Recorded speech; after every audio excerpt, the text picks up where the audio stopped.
Chapter 1. A City Lost in Time.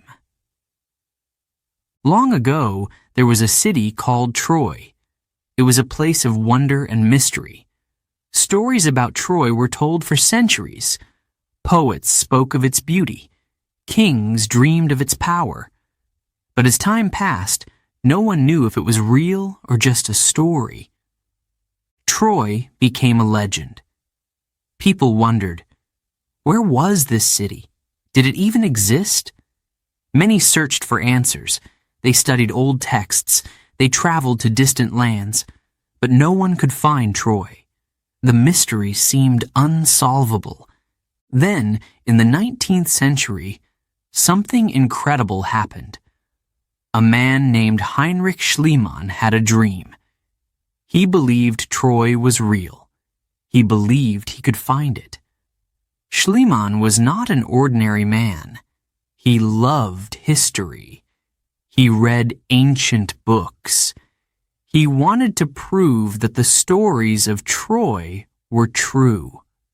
Schliemann began his search with passion. He studied the words of Homer, the famous poet who wrote about Troy in the Iliad.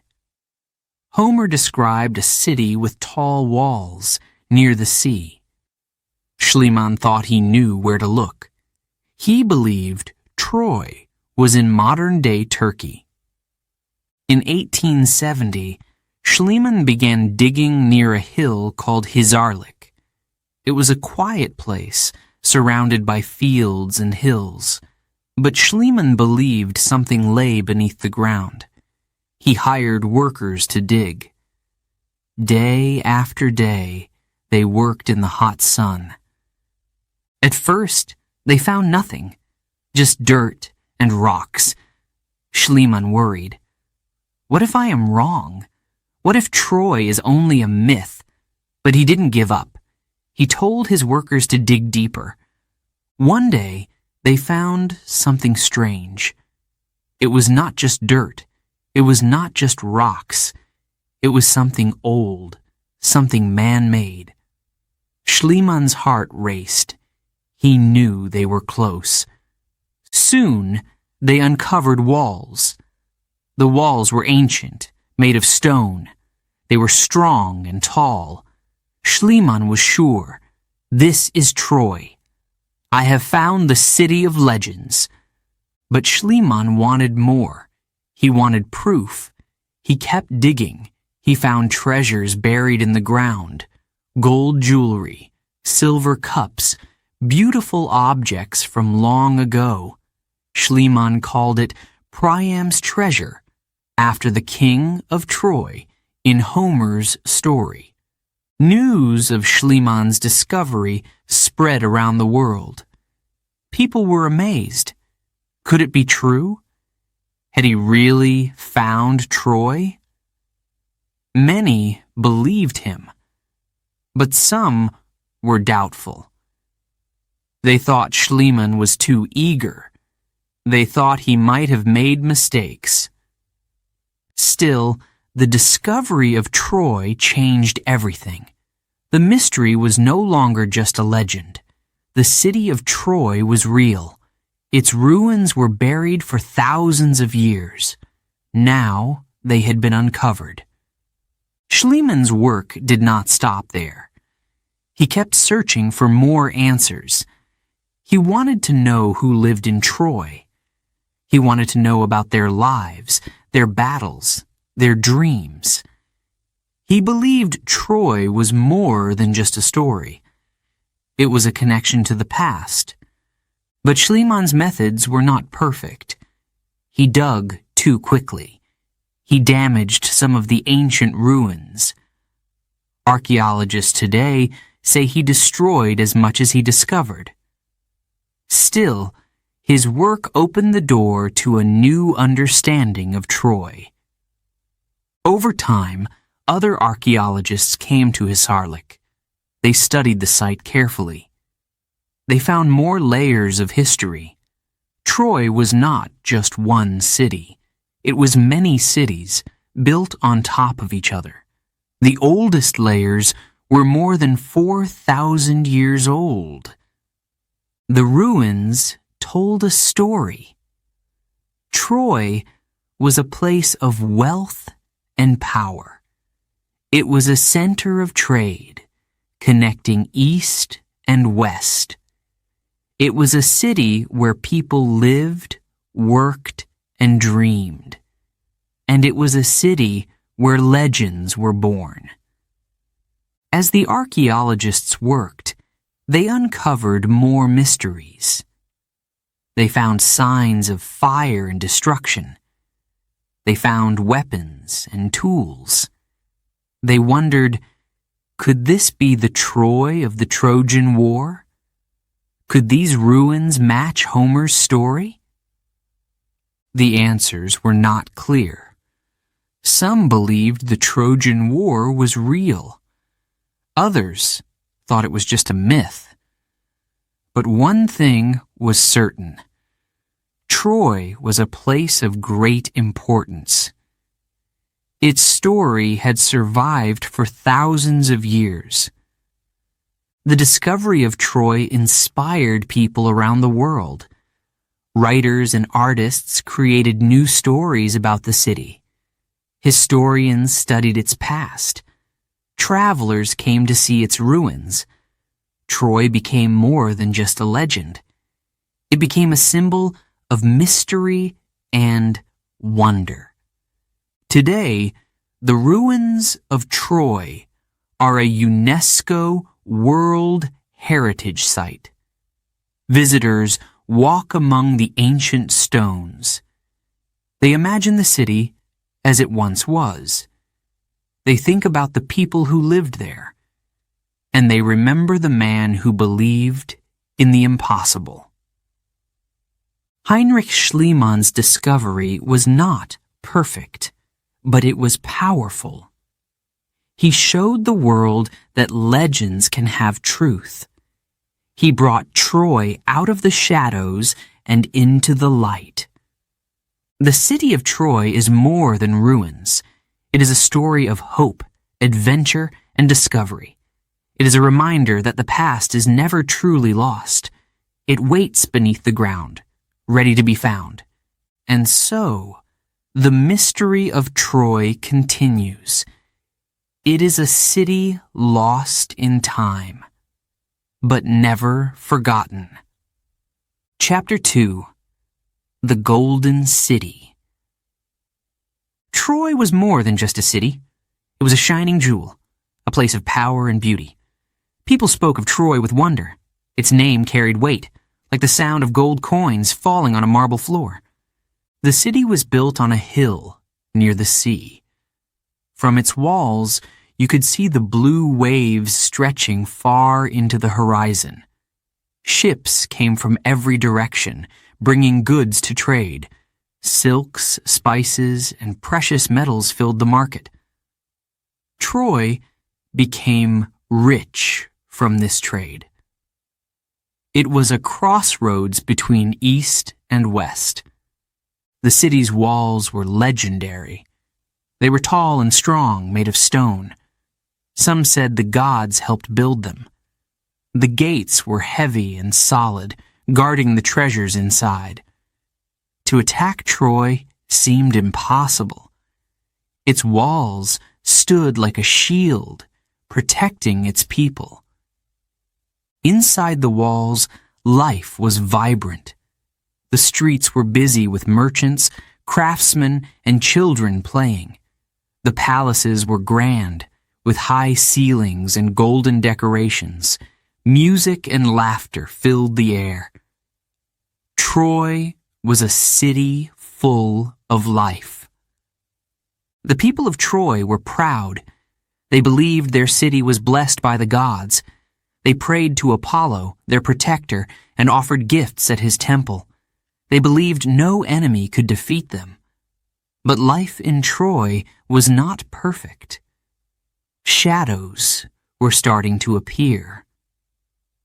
Far away, trouble was brewing. A Trojan prince named Paris had brought Helen, the wife of a Greek king, to Troy. This act of love or perhaps greed, had angered the Greeks. They saw it as a great insult. They wanted revenge. The king of Troy, Priam, was wise and kind. He loved his city and his people. But even he could feel the tension growing. His advisors warned him, "The Greeks are coming. They will bring war." Priam listened. But what could he do? He could not send Helen back. The people of Troy would see it as weakness. Paris, the young prince, did not seem worried. He walked through the city with confidence. He was handsome and charming. He believed the gods were on his side. Helen followed him, her beauty lighting up every room she entered. The people of Troy admired her. But some whispered, "Is she worth the risk? Will her presence bring destruction?" Troy's greatest warrior was Hector, another of King Priam's sons. Hector was brave and loyal. He loved his family and his city. He trained the soldiers of Troy, preparing them for battle. He knew war was coming. But even Hector felt the weight of the challenge ahead. The Greeks were many.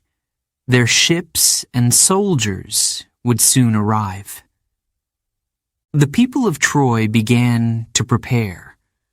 Blacksmiths worked day and night, making swords and shields. Farmers stored food, hoping it would last through a long siege. Mothers held their children close, praying for peace. But deep down, everyone felt the same fear. The sea became a source of worry. On calm days, it sparkled like gold, but on stormy days, it seemed dark and threatening. People looked to the horizon, waiting for signs of the Greek ships. Every shadow on the water made their hearts race. When night fell, Troy was silent. The city seemed peaceful, but it was a fragile peace. The stars above shone brightly, as if watching the city below. In the stillness, people whispered prayers. They asked the gods to protect Troy. One evening, a messenger arrived at the gates. His horse was tired, its sides heaving with exhaustion. The guards let him in, and he ran to the palace. King Priam met him in the great hall. The messenger's face was pale. His voice trembled as he spoke. "They are coming. The Greeks. Their ships cover the sea. They will be here soon." The room fell silent. Priam stood tall, his face calm, but his heart was heavy. He knew this day would come. He looked at his sons, at Hector and Paris. Hector nodded, ready to fight. Paris avoided his father's gaze. Helen stood in the corner, her face pale. The king spoke softly but firmly. "We will not surrender. We are the people of Troy. We will stand strong." Outside, the news spread quickly. People gathered in the streets, whispering and crying. Some shouted in anger, blaming Paris for bringing Helen to Troy. Others prayed to the gods, asking for a miracle. The soldiers of Troy stood on the walls, watching the horizon. The Golden City was now a city preparing for war. The sea that had brought wealth and beauty now brought fear. Days passed. Then, one morning, the horizon changed. The first Greek ships appeared. At first, There were only a few, their sails white against the blue sky. But soon, more came. Dozens, hundreds. The sea seemed to be alive with ships. The people of Troy stared in silence. Even the bravest soldiers felt a chill. This was not a simple army. This was a force meant to destroy. The ships reached the shore, and the Greeks began to unload. Warriors in shining armor stepped onto the sand. Their weapons gleamed in the sun. Their leaders shouted commands, their voices echoing across the water. From the walls, Hector watched carefully. He counted the soldiers, noting their weapons and movements. He turned to his men and spoke. "We must be ready. We will fight for Troy, for our families, for everything we love." The people of Troy looked to their heroes for hope. Hector's strength gave them courage. Priam's wisdom gave them faith. But deep down, everyone knew the truth. The Golden City was now a city in danger. As night fell, Troy glowed softly under the stars. Its walls stood strong, its gates closed. But the Greek campfires burned brightly on the beach.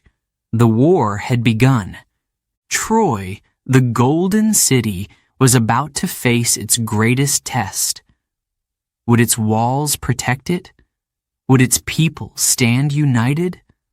Only time would tell. Chapter 3. Helen, the face that launched 1,000 ships.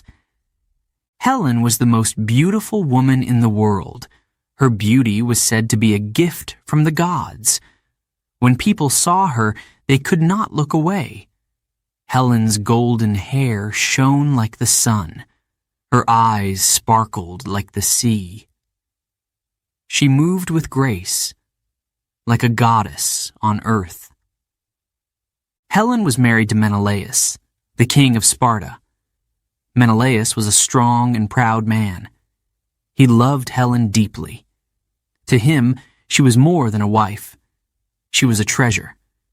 Together, they lived in a grand palace with high walls and marble floors. Life seemed peaceful in Sparta. But one day, everything changed. A visitor arrived, a young prince from Troy named Paris. Paris was handsome and charming. He was the son of King Priam of Troy. He had traveled far to visit Greece. When he came to Sparta, Menelaus welcomed him as a guest. It was the custom in those days to treat visitors with great respect. When Paris first saw Helen, his heart stopped. She was more beautiful than he had imagined. Paris had heard stories of Helen's beauty, but seeing her in person was different. She was perfect. Helen noticed Paris, too. He was young and confident. His eyes were full of life. He told stories of Troy, of its golden palaces and strong walls. Helen listened with curiosity. She had never met anyone like him before. But Paris had a secret. Before coming to Greece, he had made a promise. He had been chosen by the gods to settle an argument. 3 goddesses, Hera, Athena, and Aphrodite, had asked Paris to decide who was the most beautiful. Each goddess offered him a gift if he chose her. Hera offered him power. Athena promised wisdom. But Aphrodite, the goddess of love, made a different offer. She promised him the love of the most beautiful woman in the world. Paris chose Aphrodite. Now, standing before Helen, he believed the goddess had kept her promise. Paris and Helen spent more time together. They talked and laughed. Paris told her about the wonders of Troy. He spoke of its high walls and golden streets. He said Troy was a city of dreams. Helen began to feel something in her heart, something dangerous. Menelaus trusted Paris. He did not see the way Paris looked at Helen. He did not notice the way Helen smiled when Paris was near. One day, Menelaus had to leave Sparta for a meeting with other Greek kings. He told Paris to stay as his guest. He trusted Paris to respect his home and his wife. But Paris had other plans. He could not stop thinking about Helen. He believed she was meant to be with him. He told Helen, "Come with me to Troy. Leave this life behind. I will make you happy. I will give you everything you desire." Helen was torn. She loved her home. She loved Sparta. But there was something about Paris that she could not resist. He spoke with passion. He made her feel alive. She knew it was wrong, but her heart was stronger than her mind. Late one night, Paris and Helen left Sparta. They sailed across the sea to Troy. The journey was quiet and full of tension. Helen looked back at the shore, her heart heavy with guilt. She knew Menelaus would be furious. She knew the Greeks would come for her. But she also felt excitement. She was starting a new life. When they arrived in Troy, Paris took Helen to his father, King Priam. Priam welcomed her with open arms. The people of Troy were amazed by her beauty. They called her Helen of Troy. But not everyone was happy. Hector, Paris's older brother, was angry. He saw Helen as a danger to Troy. "You have brought trouble to our city," Hector told Paris. "The Greeks will come. They will not stop until they take Helen back. You have put us all in danger." But Paris did not listen. He believed the gods were on his side. He believed his love for Helen was stronger than any army. In Sparta, Menelaus returned to find his wife gone. When he learned that Paris had taken her, he was furious. His anger burned like fire. "This is not just an insult to me," he said. "This is an insult to all of Greece." Menelaus called on his brother Agamemnon, the most powerful king in Greece.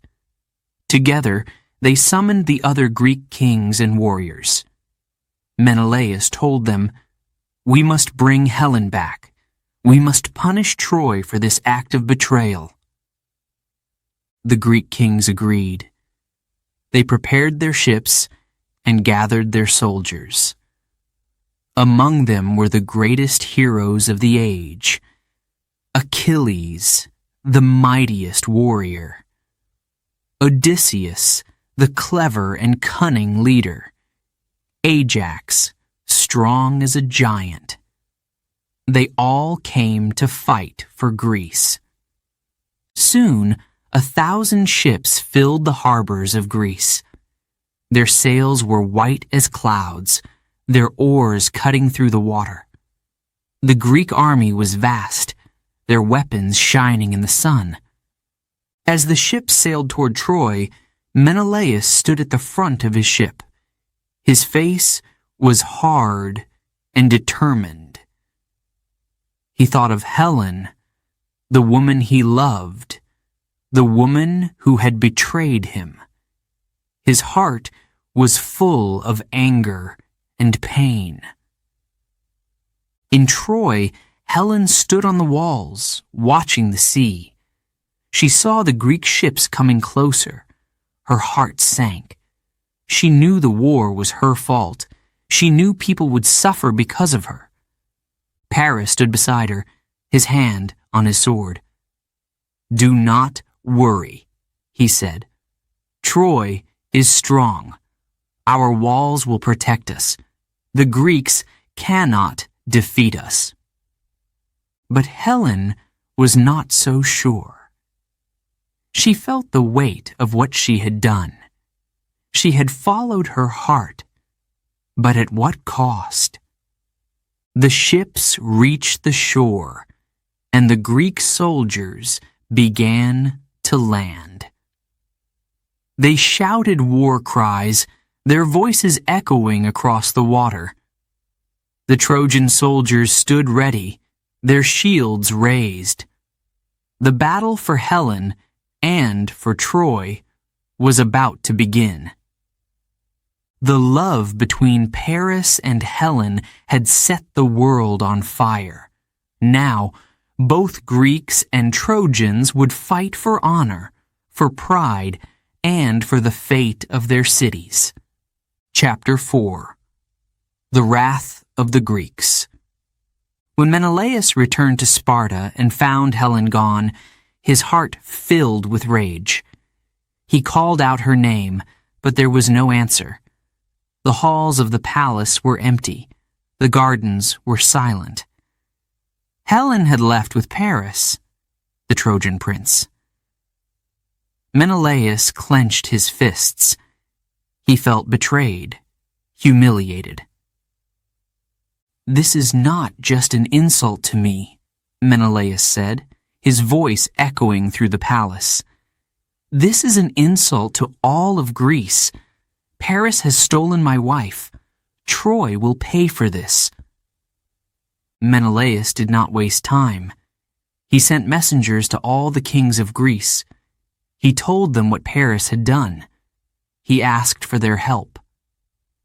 "We must bring Helen back," he said. "We must teach Troy a lesson they will never forget." The kings of Greece gathered to discuss the matter. Among them was Agamemnon, the most powerful king and the brother of Menelaus. Agamemnon was a strong leader, feared and respected by all. When he heard what Paris had done, he stood up and spoke. "This act cannot go unpunished. Helen is not just a woman. She is the pride of Greece. If we allow Troy to insult us, no one will respect our power. We will sail to Troy. We will bring Helen back, and we will destroy their city." The kings agreed. They began to prepare for war. Messages were sent across the land, calling for soldiers. Blacksmiths worked day and night, forging swords, shields, and armor. Ships were built, their sails white and strong. Greece was preparing for a great battle. Among the warriors who joined the army were some of the greatest heroes of the age. Achilles, the mightiest warrior, answered the call. He was young and full of confidence. People said he was invincible, protected by the gods. Odysseus, the clever king of Ithaca, also joined. He was known for his intelligence and cunning. At first, he hesitated. He did not want to leave his home and family, but in the end, he could not refuse the call to fight. Ajax, the giant warrior, came too. His strength was legendary. When he held his shield, it seemed like a wall. The Greek army was growing stronger each day. Menelaus stood at the heart of this great force. His anger burned like a fire. He swore he would not rest until Helen was back in Sparta.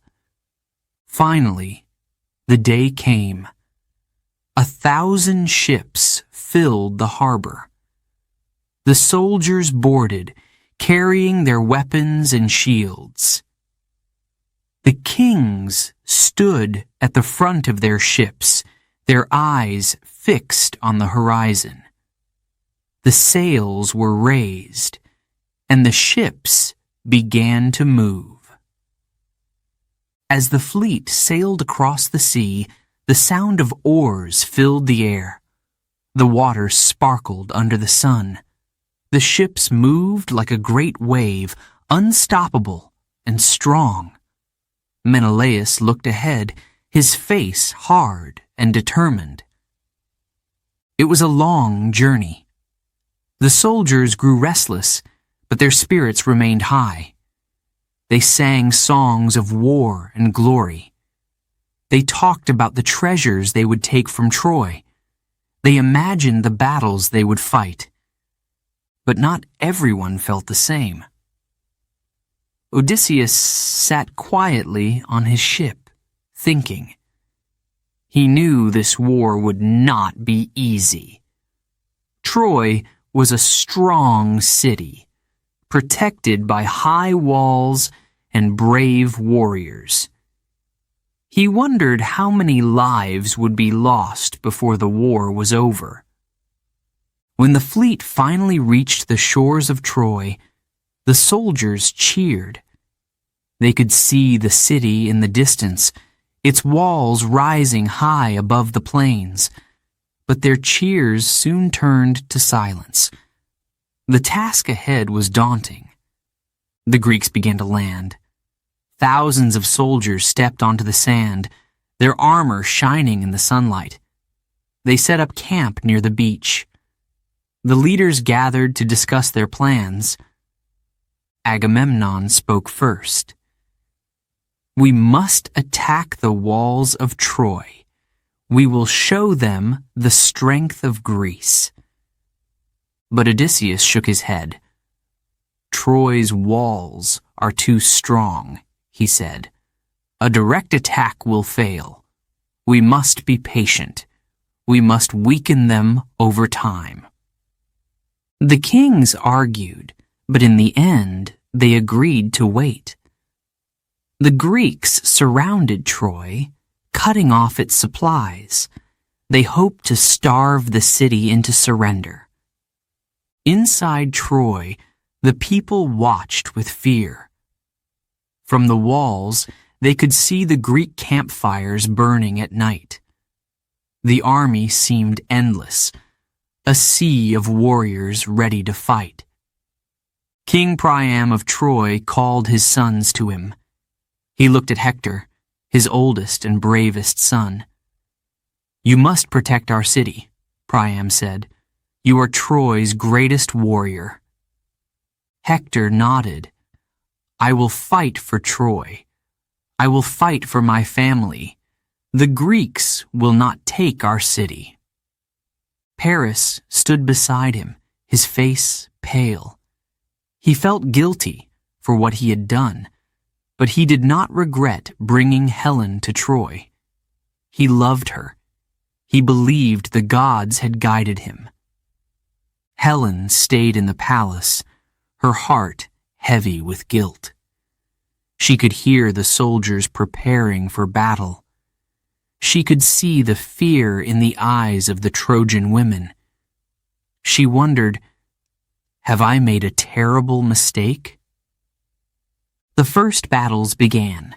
The Greeks attacked, but the Trojans fought back fiercely. Hector led the defense, his sword flashing in the sunlight. Achilles, the Greek hero, charged into battle, his armor shining like fire. The clash of swords and shields filled the air. The war was brutal. Many soldiers fell on both sides. The beaches of Troy were stained with blood. But neither side would give up. The Greeks were determined to take the city. The Trojans were determined to protect it. Days turned into weeks. Weeks turned into months. The Greeks could not break through Troy's walls, but they would not leave. They had come too far. They had built too much anger, too much pride. As the sun set each evening, the Greek soldiers sat by their campfires. They thought of their homes, their families, and the lives they had left behind. The Trojans stood on their walls, watching, waiting. Both sides knew the war was far from over. The wrath of the Greeks had brought them to Troy, but the city's strength and courage would not break easily. The battle for Helen and for honor had only just begun. Chapter 5. Heroes of Troy. The war between the Greeks and Trojans was not just a battle of armies, it was a battle of heroes. Each side had warriors whose names became legends. Their stories were told for generations. On the Greek side, the greatest hero was Achilles. He was young, strong, and fearless. His armor shone like fire in the sunlight. People said he was invincible. No weapon could harm him. Achilles had been dipped in the river Styx as a child. The magic of the river made him almost immortal.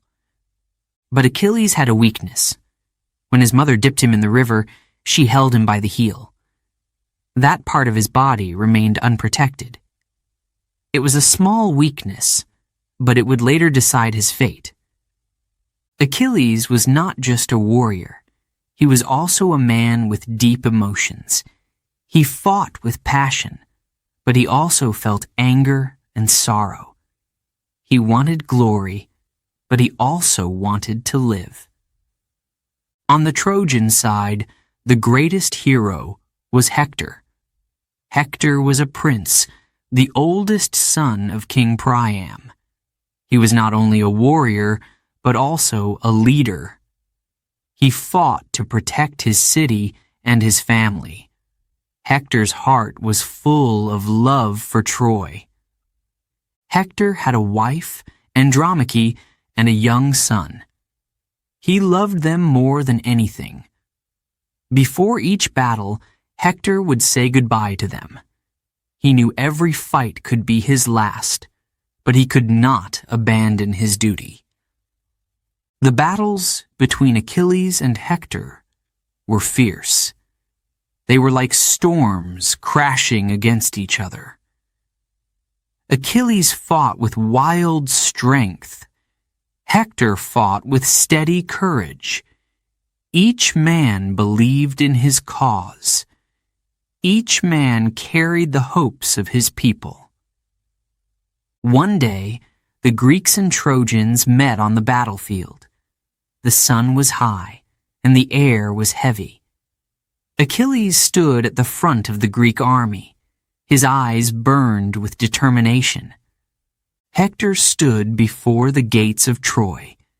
His shield was raised, and his sword was ready. He looked back at the city walls, where his family was watching. Then he stepped forward. The two heroes faced each other. The battlefield grew silent. Even the gods on Mount Olympus watched with interest. This was a moment of destiny. Achilles charged first, his spear aimed at Hector's heart. Hector blocked the attack with his shield and struck back. Their swords clashed, sending sparks into the air. The ground shook under their feet. The battle was long and brutal. Each man fought with everything he had. Achilles moved like lightning, fast and deadly. Hector stood firm, his strikes powerful and precise. The soldiers on both sides watched in awe. But Achilles had a secret advantage. He wore armor made by the god Hephaestus. It was stronger than any human weapon. Slowly, Hector began to tire. His strikes became weaker. His shield felt heavier. Finally, Achilles saw his chance. He lunged forward and struck Hector with his spear. The Trojan hero fell to the ground. The Greeks cheered, but the Trojans cried out in despair. As Hector lay dying, he looked up at Achilles. His voice was weak but steady. "You may kill me," he said, "but Troy will never fall. Others will rise to defend it." Achilles felt a pang of sorrow. He admired Hector's bravery, but his anger and pride were stronger. He tied Hector's body to his chariot and dragged it across the battlefield. The Greeks shouted in victory, but in Troy there was only grief. King Priam, Hector's father, was heartbroken. He went to Achilles at night, risking his life. He knelt before the Greek hero and begged. "Please, give me my son's body," Priam said. "Let me bury him with honor." Achilles was moved by the old king's words. He saw the pain in Priam's eyes and remembered his own father. For the first time, Achilles felt the cost of war. He agreed to return Hector's body.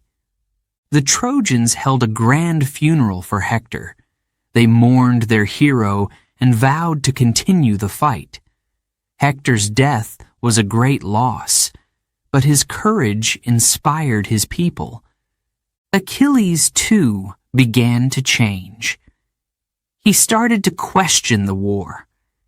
He wondered if the glory he sought was worth the pain it caused. But the war was far from over. Achilles and Hector were not the only heroes.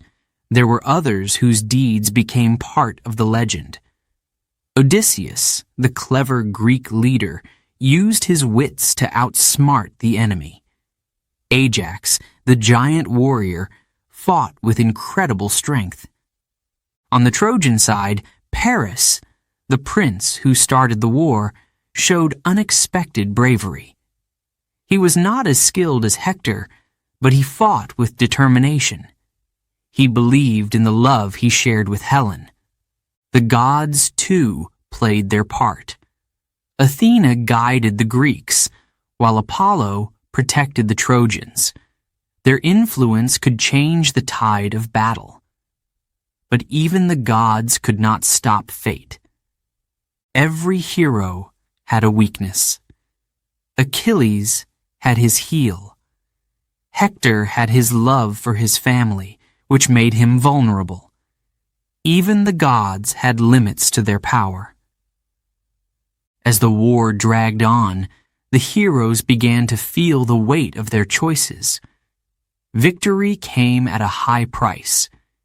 Each battle brought pain and loss. The fields of Troy were stained with blood. But the story of these heroes lived on.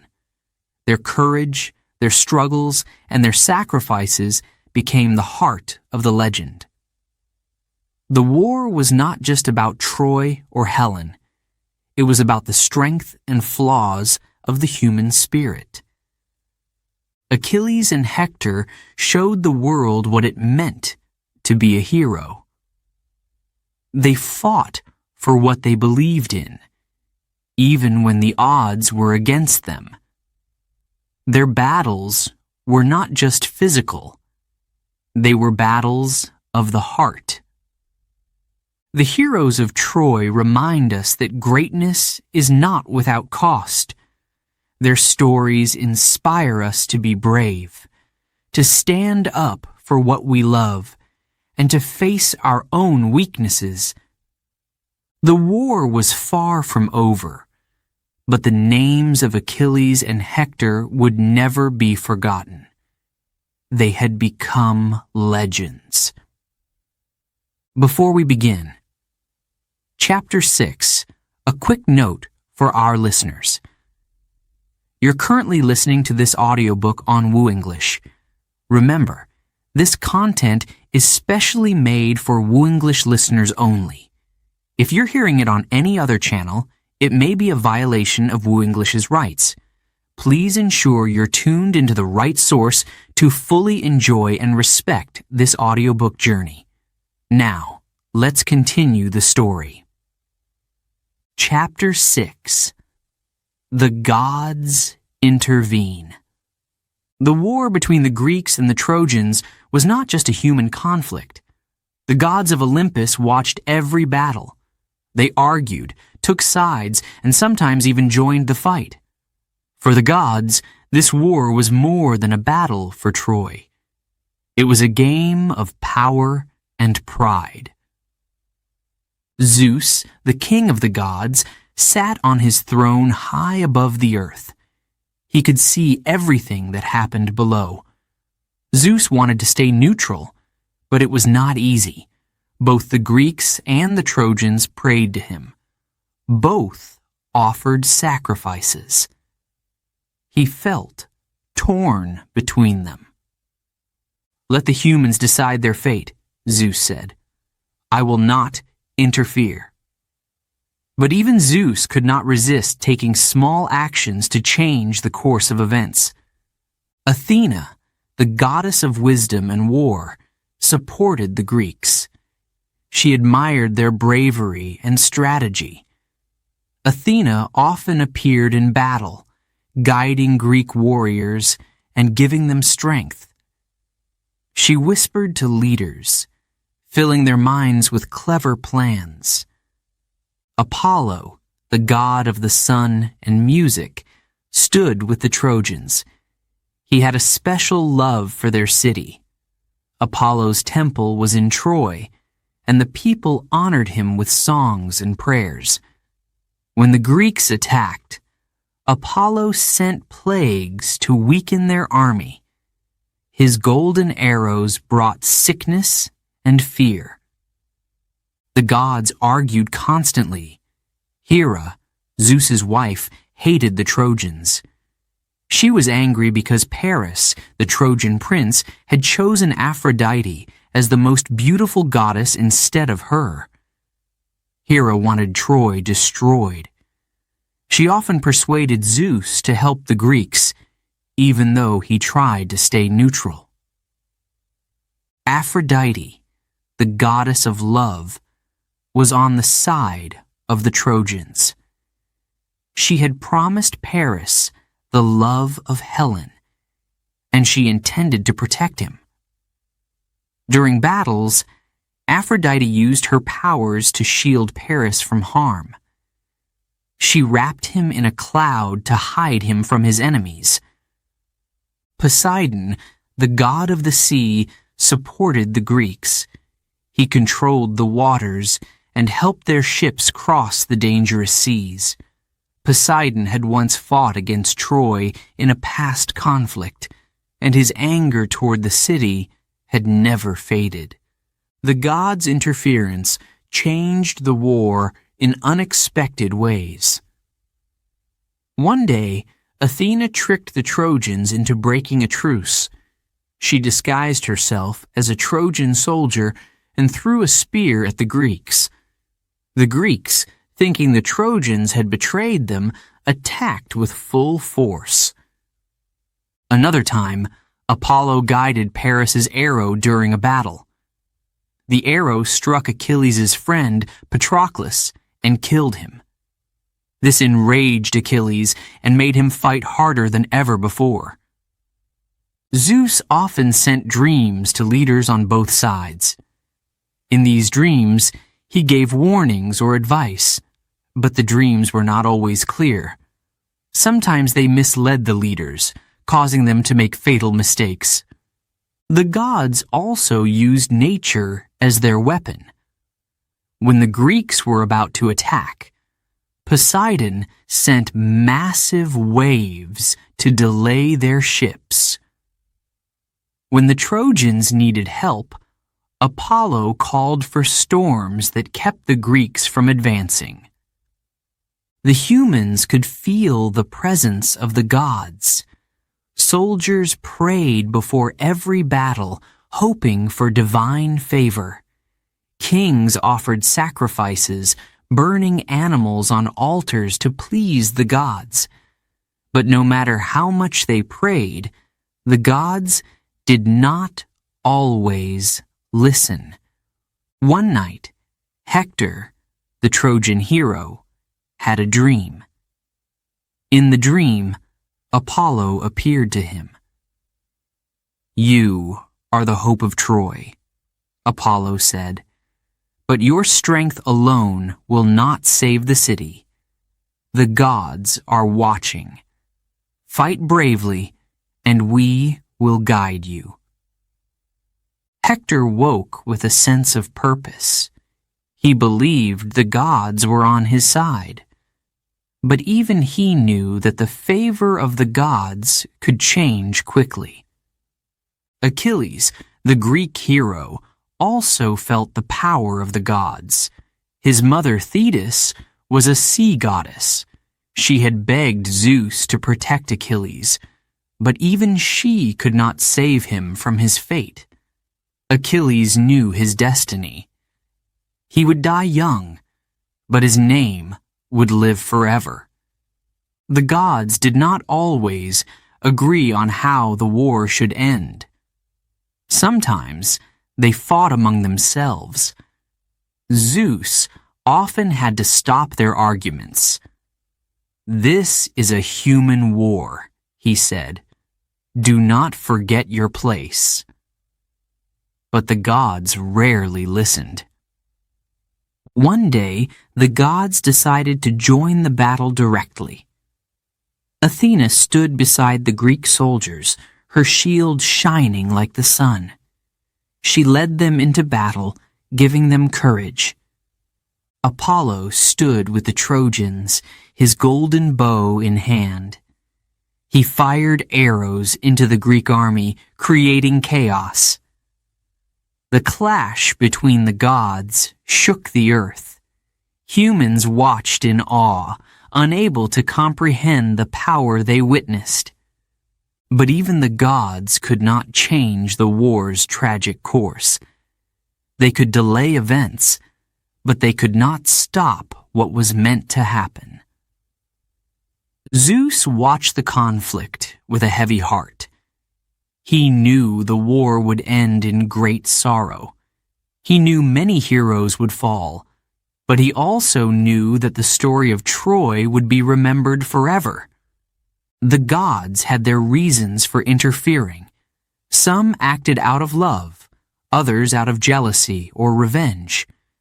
But their actions often caused more harm than good. They turned a human war into a divine struggle, making it even more destructive. As the war continued, the humans began to question the gods' role. Were they helping, or were they playing games with human lives? The gods, for all their power, could not escape fate. And fate had decided that Troy would fall. One by one, the pieces of the story fell into place. The gods' interference brought moments of hope and despair. But in the end, it was the choices of men and the consequences of those choices that decided the war. The gods returned to Olympus, watching from afar as the tragedy unfolded. They knew what was coming, but even they could not stop it. The story of Troy was not just a tale of humans. It was a story of gods and fate, of power and pride. And the end was drawing near. Chapter 7. The Siege of Troy. The war between the Greeks and Trojans dragged on. For 10 long years, the Greeks surrounded Troy. They built camps on the beach, close to the city. Their ships rested on the shore, ready to sail back, but only with victory. The walls of Troy were high and strong. They had protected the city for generations. The Greeks tried to break through many times, but the Trojans fought back. Their archers stood on the walls, firing arrows at the Greek soldiers below. The Greeks were frustrated. Every attack ended in failure. They threw themselves at the gates of Troy, but the gates held firm. They climbed ladders to reach the top of the walls, but the Trojans pushed them back. Inside the city, the people of Troy waited in fear. Every morning, they looked out from the walls. They saw the Greek army camped below. They saw their fires burning at night.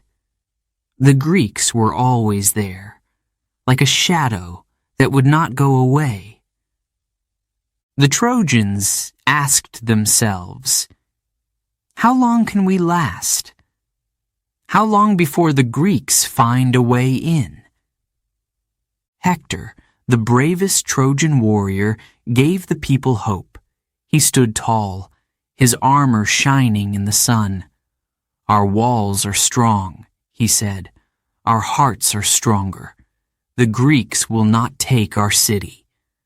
Hector led the Trojan soldiers in many battles. They fought bravely, driving the Greeks back to their camp. But Hector knew the war would not end easily. The Greeks had too many men, too many ships. Achilles, the greatest Greek warrior, waited in his camp.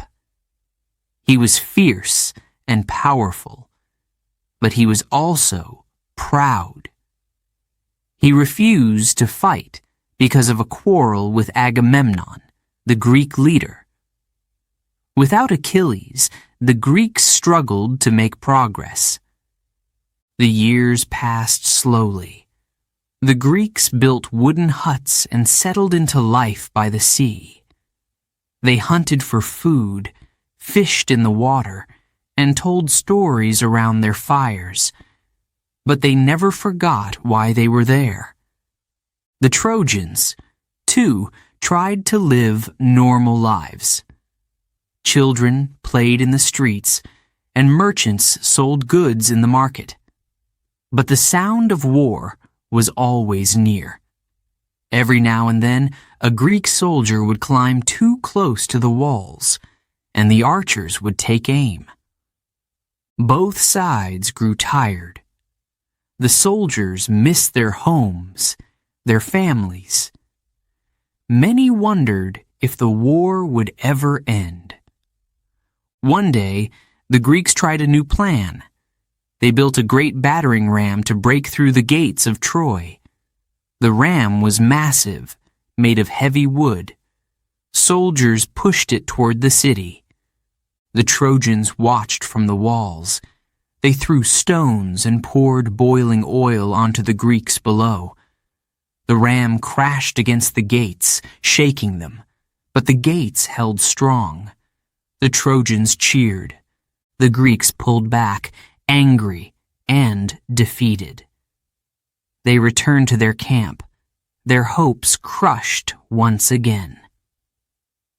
Another time, the Trojans launched a surprise attack.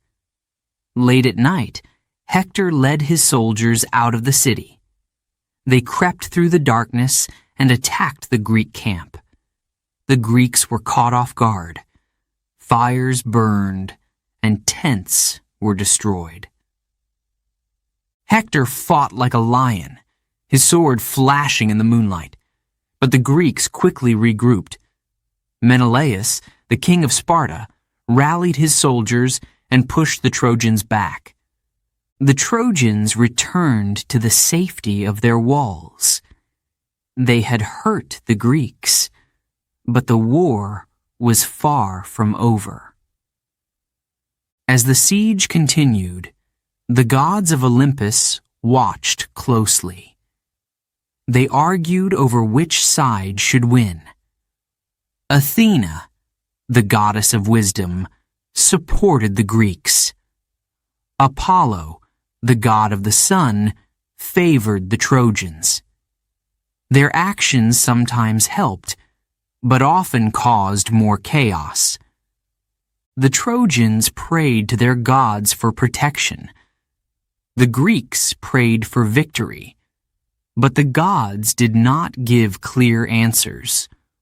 One day, a terrible storm rolled in from the sea. The skies turned dark, and rain poured down in heavy sheets. Thunder roared, and lightning lit up the battlefield. Both sides retreated, taking shelter from the storm. The storm lasted for days. The Greeks huddled in their camps, cold and wet. The Trojans stayed inside their city, watching the rain wash over the walls. It felt as if even the gods were tired of the war. When the storm ended, the fighting began again. The Greeks tried to build tunnels under the walls.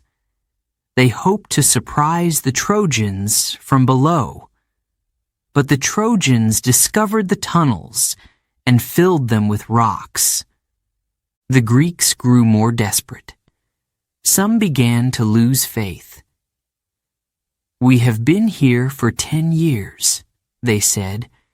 Maybe we will never win." Agamemnon, the Greek leader, refused to give up. "We cannot leave," he said. "We came here to bring Helen back and to punish Troy. We will stay until we win." Inside Troy, the people tried to remain hopeful. They looked to Hector, their hero. He inspired them with his courage. But Hector, too, felt the weight of the war. He wondered how much longer Troy could hold out. Helen, the woman at the center of the war, stayed in the palace. She felt guilt and sadness. She had left her old life behind, but at what cost? She often stood on the walls, looking out at the Greek camp. She saw the men who had come for her. She wondered if peace was ever possible. The 10th year of the war brought more bloodshed. Battles raged on the plains outside the city. The Greeks and Trojans fought fiercely, but neither side could claim victory.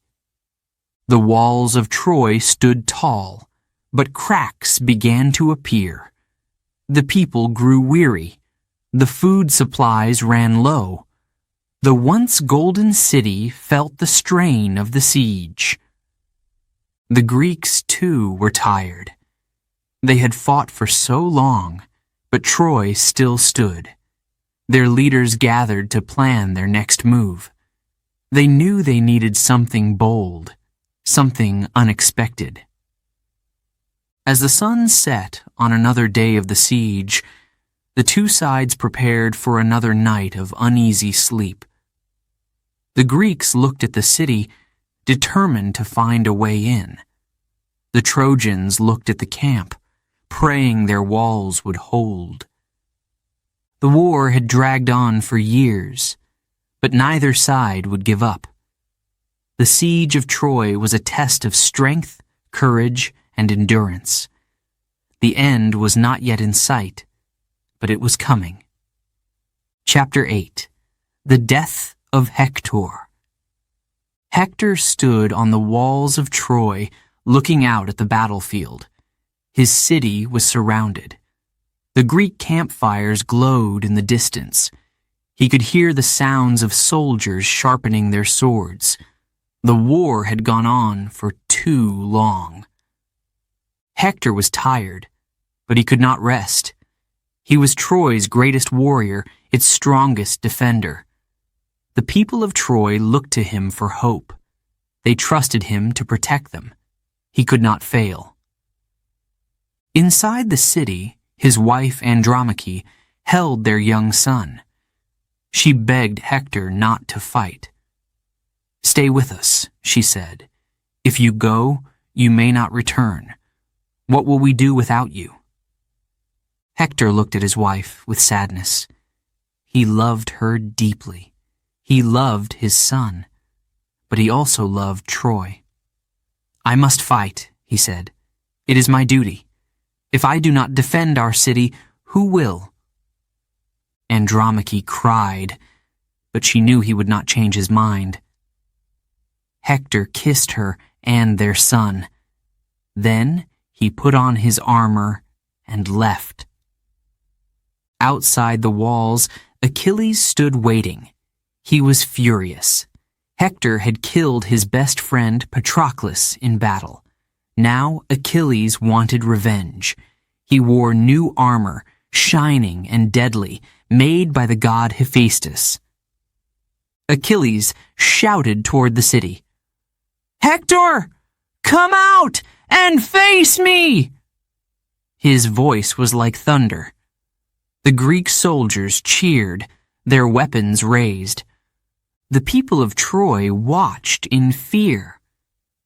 They knew Hector was brave, but Achilles was stronger.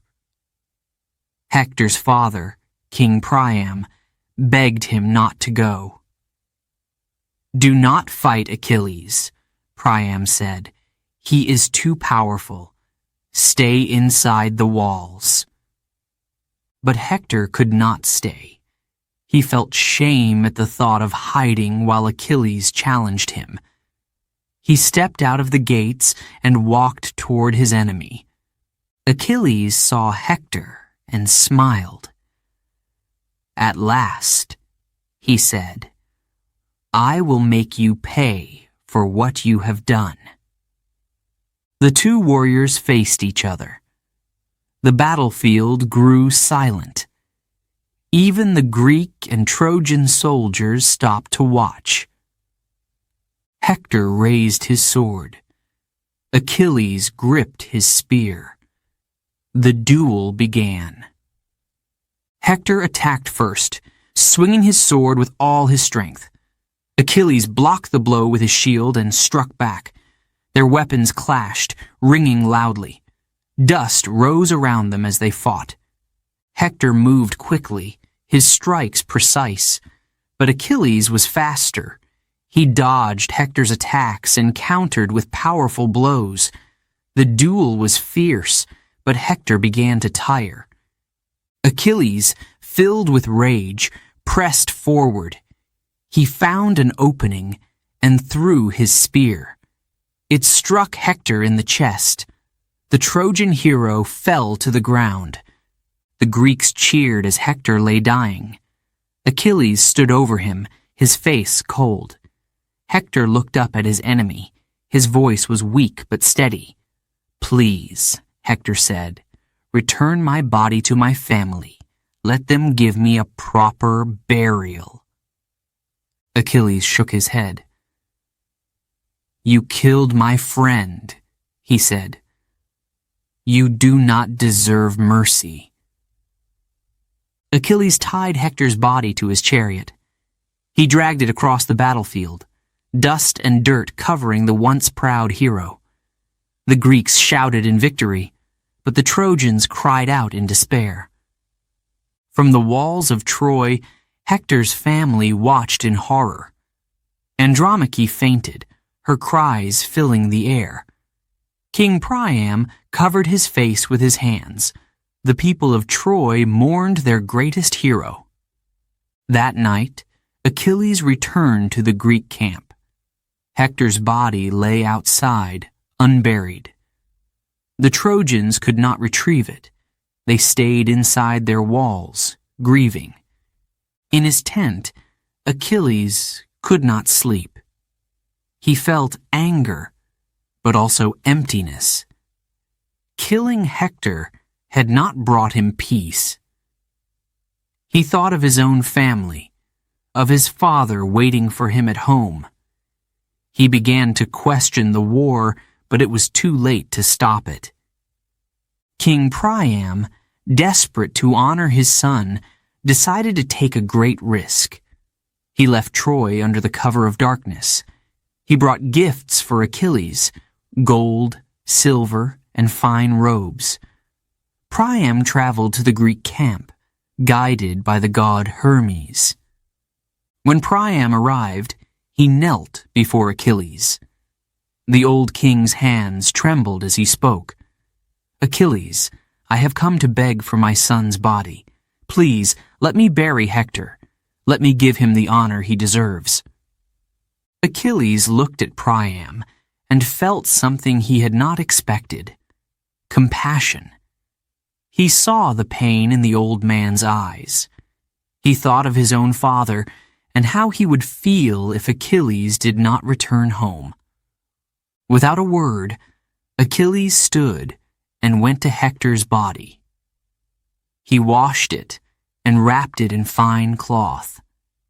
Then he gave it to Priam. "Take him," Achilles said. "Bury him with honor." Priam thanked Achilles with tears in his eyes. He returned to Troy with his son's body. The people of the city gathered to mourn. They lit torches and sang songs of grief. Hector was buried with great ceremony. His family wept at his tomb, their hearts heavy with loss. Troy felt weaker without its greatest hero. The death of Hector marked a turning point in the war. The Trojans had lost their strongest defender. The Greeks grew bolder, their attacks more fierce. The walls of Troy still stood, but the city's hope was fading. Hector's story did not end with his death. He became a symbol of bravery and sacrifice. His courage inspired his people, even in their darkest hours. The people of Troy would never forget their prince, and neither would the world. Chapter 9. The Trojan Horse. The war between the Greeks and the Trojans had lasted for 10 long years. Both sides had suffered greatly. Many warriors had fallen. The people of Troy were tired but hopeful. Their walls had held. Their city still stood strong. But the Greeks were growing desperate. They could not break through Troy's defenses with strength alone. They needed a new plan. Something clever, something unexpected. Odysseus, the cleverest of the Greek leaders, came up with an idea. "We will use a trick," he said. "We cannot take the city by force, but we can use their trust against them." The Greeks began building something unusual. It was not a weapon or a siege tower. It was a giant wooden horse. It was tall and hollow, big enough to hide soldiers inside. When the horse was finished, Odysseus explained the plan. "We will hide our best warriors inside the horse," he said. "The rest of the army will pretend to leave. We will sail away and make the Trojans think the war is over. They will bring the horse into their city as a trophy. And when night falls, we will strike." The soldiers climbed inside the horse. They carried their weapons, but stayed silent. The rest of the Greek army burned their camp and boarded their ships. They sailed away, disappearing over the horizon. From the walls of Troy, the Trojans watched in amazement. The Greek camp was gone. Their ships had vanished. The battlefield was empty except for the giant wooden horse. The Trojans came out of their city cautiously. They walked across the plains, their eyes scanning for danger. But the Greeks were nowhere to be seen. "What is this?" one Trojan soldier asked, pointing at the horse. "Why did they leave it behind?" Some thought it was a gift.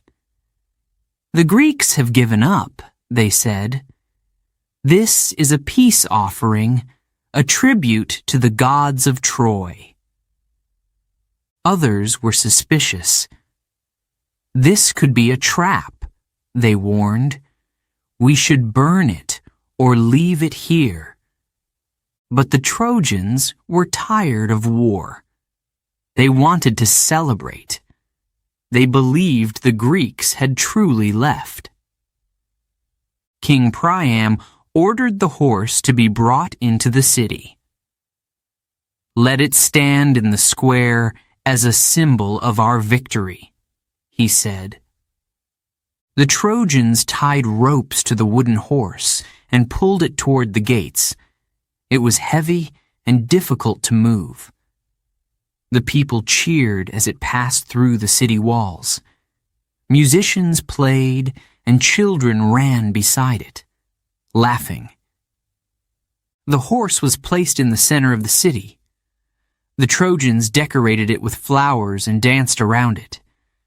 They celebrated late into the night. Inside the horse, the Greek soldiers waited in silence. They could hear the voices of the Trojans outside. They could feel the movement as the horse was pulled into the city.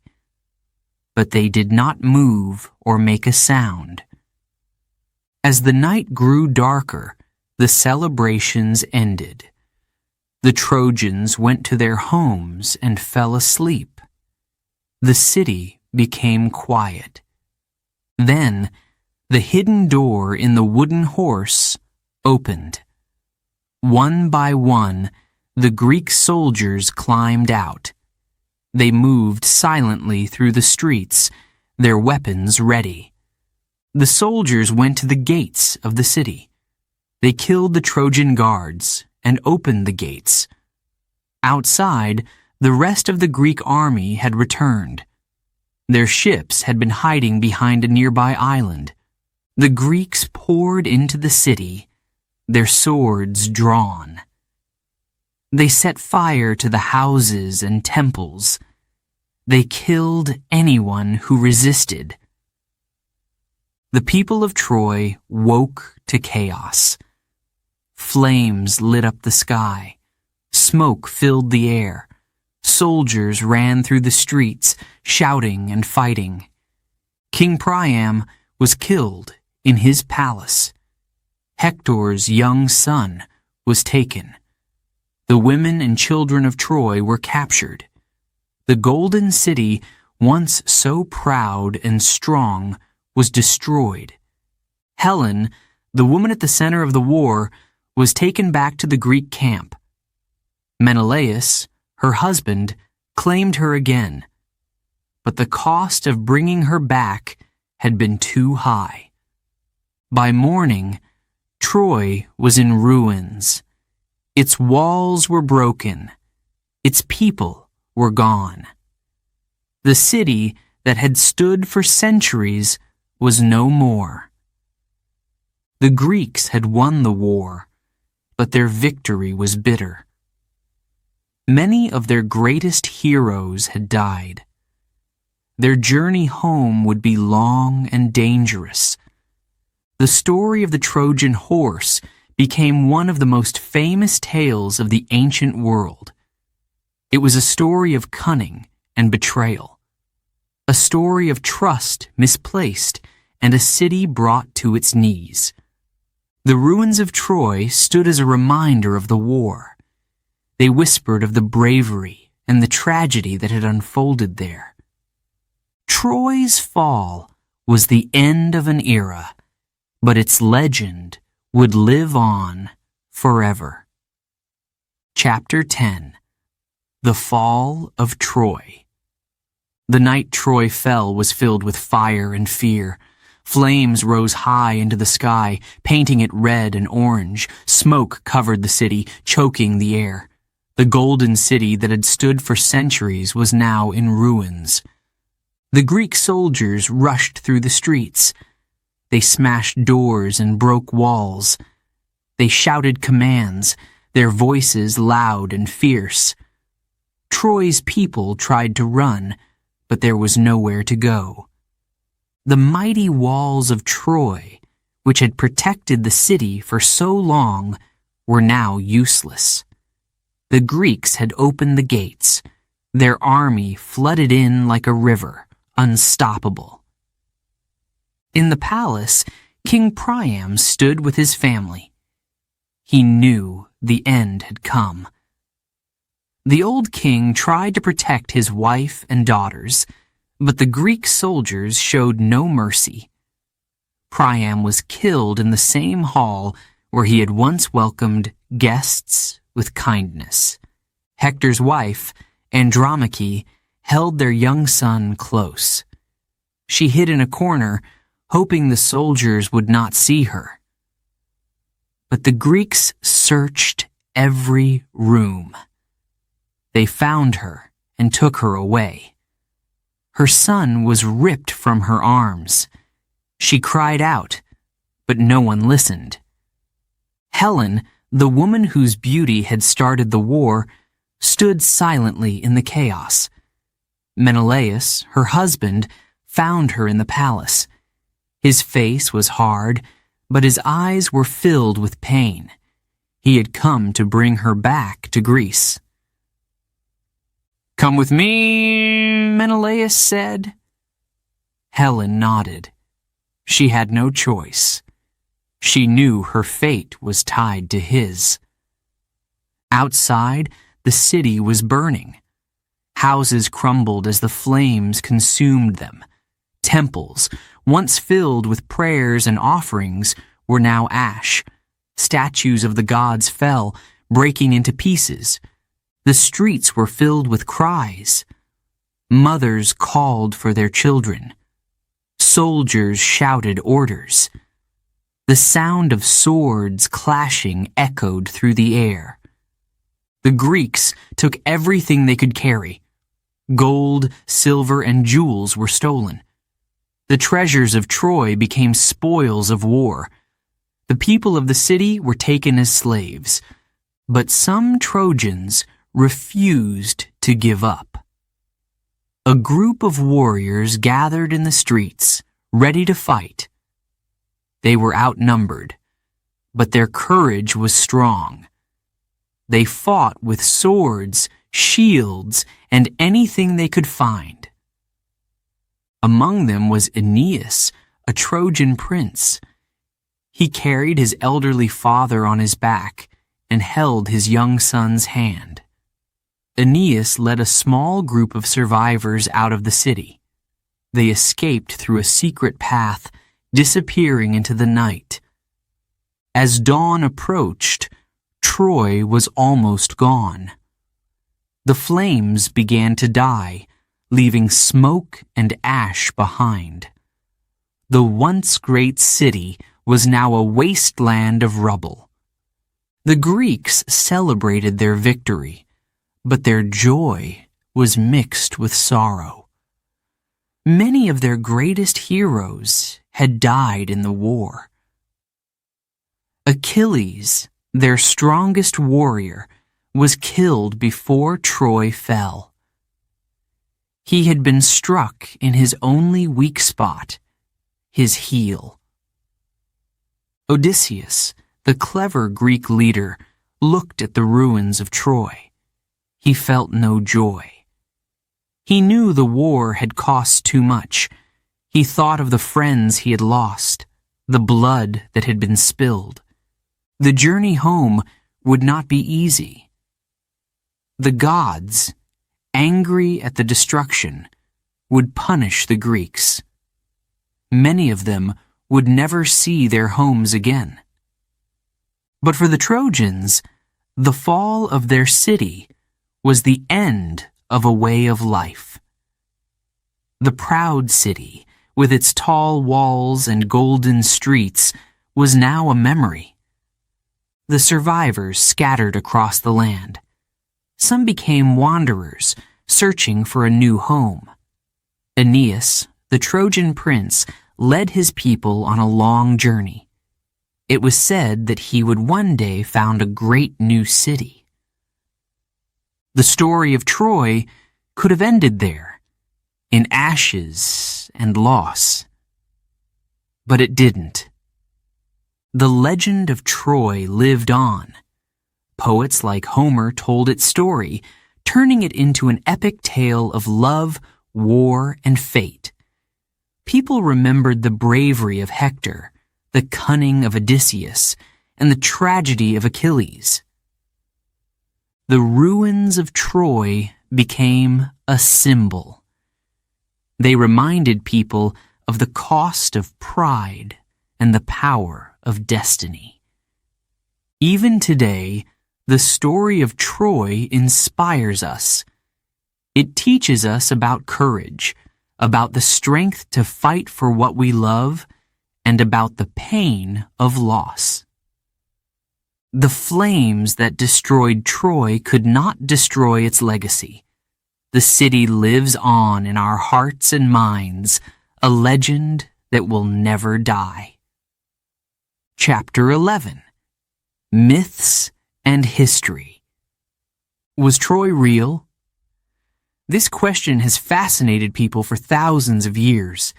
The story of Troy is one of the greatest tales ever told. But is it true? In ancient times, poets like Homer shared the legend of Troy. Homer's Iliad told of a great war, brave heroes, and the gods who guided them. People listened to these stories with wonder, but they did not know if Troy was a real city or just a place from Homer's imagination. Helen, the most beautiful woman in the world. Achilles, the warrior who could not be defeated.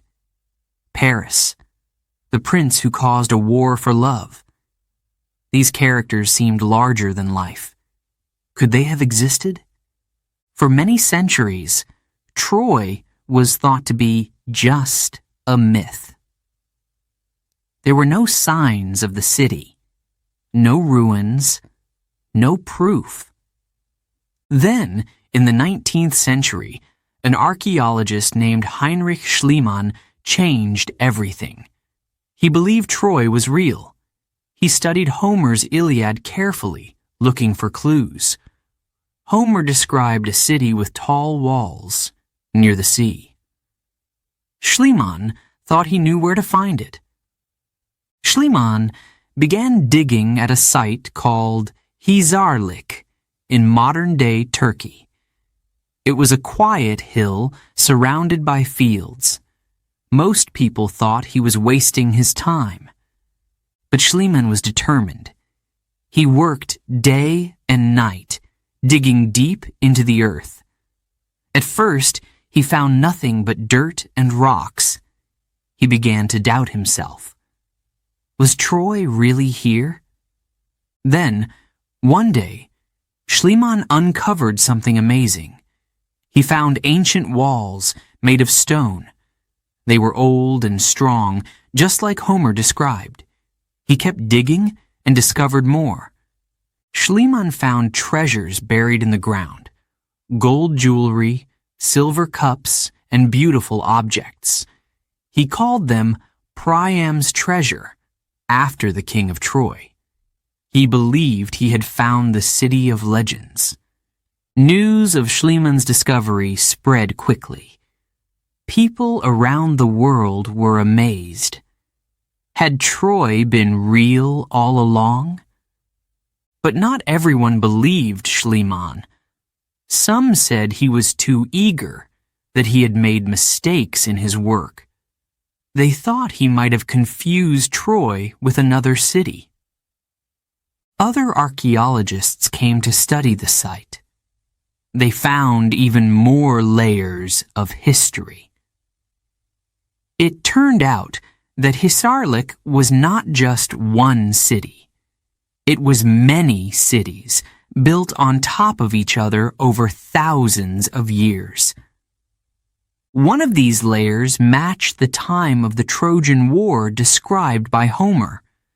The walls were thick and strong. There were signs of fire and destruction. Could this have been the Troy of legend? The evidence was exciting, but not complete.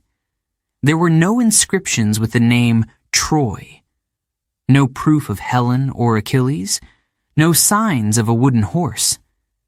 Still, many believed this was Troy. The ruins matched the stories in surprising ways. The city was near the sea, as Homer said. It had been rich and powerful, a center of trade between East and West. Historians and archaeologists continued to study the site. They wanted to know more about the people who had lived there. What were their lives like? Why was their city destroyed? They found weapons, tools, and pottery. They found evidence of battles and earthquakes. They uncovered secrets buried for thousands of years. But Troy remained a mystery. The story of the Trojan War is full of gods and magic. Did Athena really guide the Greeks? Did Aphrodite protect Paris? Most historians believe these parts of the story are myths, but myths often contain a bit of truth. The war between the Greeks and Trojans may have been based on real events. It might have been a war over trade routes or resources, not Helen's beauty. The wooden horse, too, is a mystery. Some think it was not a horse at all, but a symbol. It might have been a battering ram or a secret weapon. The truth is lost to history. Troy sits in a place between history and legend. It is not fully one or the other. That is what makes it so fascinating. The story of Troy is not just about facts. It is about imagination. It is about the way we tell stories to explain the world. Today, the ruins of Troy are a UNESCO World Heritage Site. Visitors walk among the stones, imagining the city as it once was. They see the ancient walls and think of Hector and Achilles. They look at the plains and picture the Greek ships arriving. Archaeologists continue to study Troy. They search for more clues, hoping to solve its mysteries. But even if they find answers, the magic of Troy will remain. The story of Troy has inspired people for thousands of years. Poets, artists, and writers have brought it to life in new ways. Movies and books retell the tale, adding their own twists. Troy is more than a city. It is a symbol of love and war, of courage and tragedy. It reminds us of the power of stories. We may never know the full truth about Troy, but perhaps that is what makes it so special. It is a place where history and myth come together. A place where the past speaks to us, inviting us to dream. The legend of Troy will never fade. It lives on in ruins and in hearts forever. Chapter 12. Troy lives on. Troy is more than a city. It is a symbol, a place where history and legend meet. Thousands of years after it fell, Troy still captures our imagination. Its story is one of love, war, courage, and tragedy. The ruins of Troy sit on a quiet hill in modern-day Turkey. Visitors walk through the ancient stones, imagining the city as it once was. They see the remains of its walls and gates. They feel the echoes of a great civilization. People come to Troy to connect with the past. They wonder, what was it like to live here? Did the Trojan War really happen? Were Hector and Achilles real? The questions fill their minds as they explore. The site is peaceful now, but long ago it was filled with life. Troy was a bustling city, full of merchants, craftsmen, and soldiers. It was a place of trade, connecting the east and west. Its streets were busy with people. Its palaces shone with gold. But Troy is also a place of pain. Its walls, once strong, could not save it. The city fell, destroyed by war and fire. The ruins remind us of the cost of pride and the tragedy of conflict. Yet Troy did not disappear. Its story survived. It was passed down through generations, growing larger and more powerful. Homer's Iliad made Troy immortal. Poets and writers added new details, making the legend richer. Today, Troy inspires art, books, and movies. Filmmakers bring its heroes to life on screen. Writers imagine the thoughts of Helen and Paris. Artists paint the city's fall, capturing its beauty and destruction. Troy's story is universal. It speaks to people from all cultures. The love of Paris and Helen, the bravery of Hector, the cunning of Odysseus. These are timeless themes. Troy also teaches us lessons. It shows us the power of love and the pain it can cause. It reminds us of the strength and flaws of humanity. It warns us of the dangers of pride and the consequences of war. The Trojan horse, a symbol of cunning and betrayal, is still famous today. People use the phrase Trojan horse to describe a trick or hidden danger. The legend has become part of our language and culture. The ruins of Troy may be quiet, but they still speak. They tell stories of courage and loss, of victory and defeat. They remind us of the people who lived there, who dreamed, fought, and loved. Visitors leave Troy with a sense of wonder. They carry its story in their hearts. They think about the heroes who walked its streets, about the battles fought on its plains. Troy lives on in museums where its treasures are displayed. The gold jewelry Schliemann found, the pottery and weapons, all tell a story. They give us a glimpse into the lives of the Trojans. But Troy also lives on in our imaginations. We picture the city as it was, its tall walls, its bustling markets, its grand palaces. We hear the clash of swords, the cries of warriors, the whispers of the gods. Troy is a bridge between the past and the present. It connects us to a world long gone, yet still alive in our minds. Some say Troy is a warning. It shows us how love can lead to war, how pride can lead to ruin. Others see it as a celebration of human strength.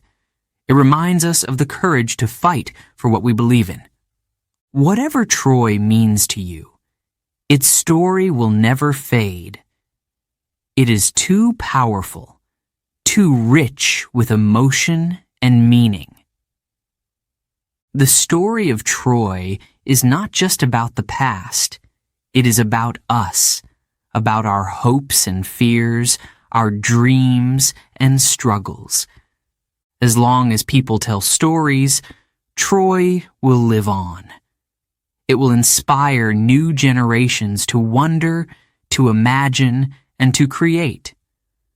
Troy is more than a city. It is a legend, a symbol of what it means to be human. The city of Troy may have fallen, but it will never be forgotten. It will always live on in our hearts and minds.